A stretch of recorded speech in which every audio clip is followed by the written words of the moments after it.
Hey folks, Craig with the vinyl record player. Got the white suit on, of course. Is that a black tuxedo? Might be.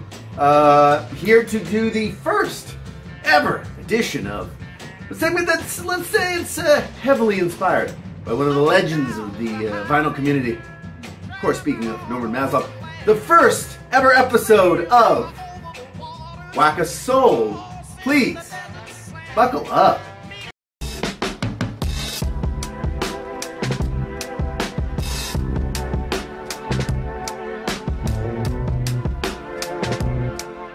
Okay, well, we're here. We're in front of the soul wall, or rather the soul shelves. That's where I keep all my souls, frankly. Got a great little unit from our friends at, not super friends, but the people at Amazon. All right, fine. But you know what I'm going to do is I'm going to go ahead in a very similar style to, again, vinyl community legend Norman Maslov. I'm going to select 5 at random records. And you'll see, these are just new. I'm going to try to talk about them. So let's do it, because yeah, I do have some records that maybe I don't know a ton about. Either way, we know it's going to be fun. So let's do a Whack a Soul. I'll start here. I'll start way at the bottom. Pull a guy here. Pull a guy here. Got a couple. Get something from the mid-rack. Let's get something from this rack. 3. I'm going to do, oh, we know that's the jazz section. We won't be doing jazz.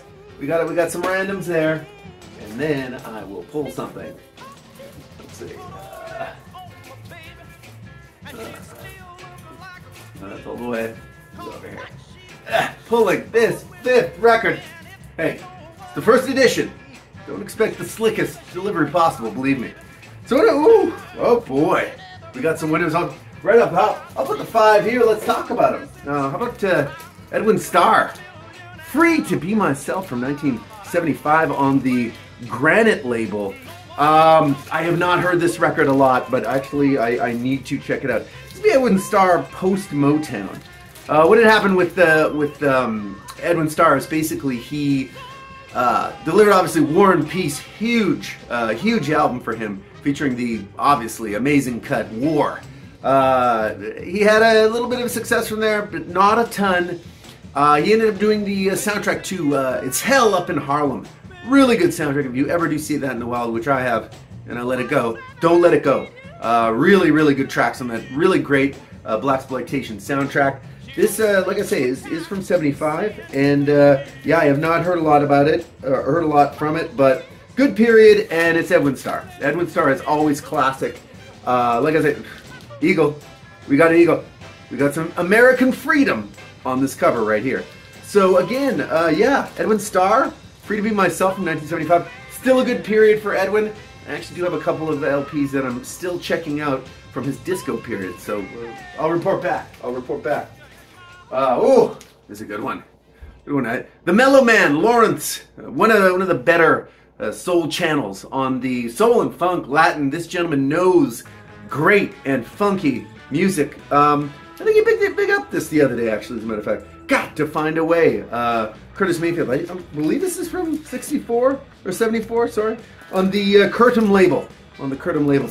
Always great. Good one, Love Me Right in the Pocket. Ooh, a really good one. I think I'm not which one he bigged up. But you know what? I'm not sure which track he had mentioned was a banger. But you know what? I listened to the album after his recommend. All bangers. This is a really, really good album. I got this one for $5 too, which is crazy. From Curtis, I mean, anything Curtis in the 70s, you know what? I'm almost beginning to believe you could go into the 80s with Curtis. And if I see those records, I definitely will pick those up. But this one, Got to Find a Way. This will be post Superfly. Like I say, 74, 75. Really good record. If you see it, especially for $5, buy it. Oh, who's talking his book? Oh, that's me. That's me, the vinyl record player, Craig. I'm talking my book. How about I'm talking about Ode to My Lady from '75. Willie Hutch. Woo! Really good record. Really good record. Willie Hutch, again, I'll say this a million times. So if you don't like it, you're going to have to find a different guy to watch videos up for. But Willie Hutch, legend who should have been much bigger. I'm talking about like Stevie Wonder big. I'm talking about like Marvin Gaye big. The man is a genius. Oh, there's the funky man himself. Writer, arranger, producer, guitarist. He can rip. He doesn't necessarily rip, though. That's the thing. He's got a tastefulness to his playing. Very, very funky player. This record was kind of his biggest hit, I think, basically. You got his biggest songs on this one, certainly. Love Power is on this one. Love Power was his highest charting single. I think it went to 41. Yeah, I think probably number 8 soul. But anyway, this is a phenomenal album. Key cuts are, of course, Love Power. But you know what? I gotta go to The Way We Were. The Way We Were. Woo! Amazing. A little bit of a frisson creator. You get a little tingles from The Way We Were. Willie Hutch, Ode to My Lady. If you can find this record, you should get this record. All right. Oh, here we go. Oh, we got a little bit of this. This is troublesome. This is troublesome. I cannot talk a ton about Maze featuring Frankie Beverley, but what I can say is that this is the first record that I have purchased from them. Oh, got it for $5. Got it for $5. Good deal. These guys are super underrated, and everybody who's into soul and funk is like, man, you got to hear Maze by with Frankie Beverley. One of the most underrated soul bands, really, of all time. Like I say, I'm probably gonna listen to this one right afterwards. Really good band. Like I say, I've only heard a little bit. I've seen some live cuts. There's some great Soul Train video clips on YouTube if you want to check them out. But yeah, Maze. Again, this one I'm gonna save. I'm gonna save because I gotta listen to this record. It's still a new purchase for me. But Maze, what is it? Featured Frankie. Is this just the debut? I think this is just the debut, as a matter of fact. Probably 77, 78. Anyway. Fella's looking great on the back. Look. Oh, is this gentleman also white suit in it? Kind of. Nothing wrong with a white suit, because, you know, white suits, the new black tuxedo, as we know. All right, I'm done with that. No, I'm not done. Oh, and of course, problem with a whack of soul is that is Craig gonna maybe talk his book? Maybe he is. These are random picks, but when I'm in sections, let's be real, we know that there are certain artists in certain sections. Jerry Butler, Golden Hits Live, from '68. This is a good record. It's a good record. It's not a great record. The recording could be better, gotta be fair. But this has the early VJ hits. Certainly, For Your Precious Love. Woo! What, still a legendary song. But this is a fun record in general. If I had a little bit of a bone to pick, it's not the best recorded record, and also my bone to pick would be with Mercury Records. Hey Mercury, where are Jerry Butler's 1972 live dates? You guys gonna put that out? Put it out. Everybody, okay, me. I want to see and hear Jerry Butler live around 72, 73 when he's absolutely just killing it out there. This one, not too bad.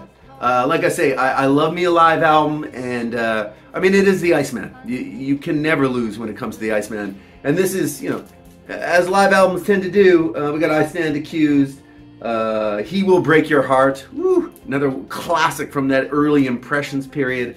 Yeah, very good record. Again, like I say, I would like to hear some later live stuff from the Iceman himself. Hashtag Big Jerry. Always love Jerry on the channel. So yeah, please. Make sure that you're subscribing. And you know what? That was the first ever edition of Whack a Soul. With many thanks and probably royalties due to Norman Maslov. Very great gentleman. At any rate, this has been, like I say, the first Whack a Soul. I'm excited for edition number 2. Like, subscribe. I'm probably going to do this again unless Mazzy sues me. I hope he doesn't. At any rate, I hope you have yourself an excellent day. And hey, I'm going to see you on the next one.